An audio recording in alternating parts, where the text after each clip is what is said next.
अस्सलामु अलैकुम वरहमतुल्लाहि वबरकातुह।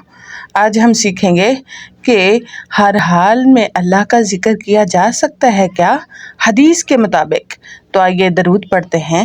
अल्लाहुम्मा सल्लि वसल्लिम व बारिक अला मुहम्मद सल्लल्लाहु अलैहि वसल्लम। अन आयशा रज़ियल्लाहु अन्हा क़ालत कान नबी सल्लल्लाहु अलैहि व आलिहि वसल्लम यज़्कुरुल्लाह अला कुल्ली अहयानिह। इसको निकाला है मुस्लिम ने। तर्जमा: हज़रत आयशा सिद्दीक़ा बिनते सिद्दीक़ रज़ियल्लाहु अन्हा से रवायत है, मरवी है। वो बयान करती हैं कि नबी सल्लल्लाहु अलैहि वसल्लम हर हाल में अल्लाह का ज़िक्र करते थे। तो आज जानिए हम भी हर हाल में अल्लाह का ज़िक्र करें, चलते फिरते उठते बैठते, और गोया कि अपने हर काम में लगे हुए भी अल्लाह सुबहान अल्लाह अल्हम्दुलिल्लाह अल्लाहु अकबर पढ़ते रहें, कलमा पढ़ें, ला इलाहा इल्लल्लाह पढ़ते रहें, ला हौला वला कुव्वता इल्ला बिल्लाह, इस्तगफार, सुबहानल्लाहि व बिहम्दिही सुबहानल्लाहिल अज़ीम।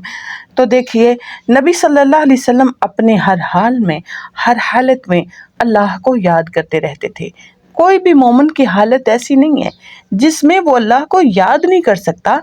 यहाँ तक कि ख़वातीन है, मखसूस अय्याम में वो नमाज नहीं पढ़ सकती, मखसूस इबादत नहीं कर सकती, रोज़े नहीं रख सकती, लेकिन वो भी अल्लाह को याद कर सकती हैं, अल्लाह का ज़िक्र कर सकती हैं।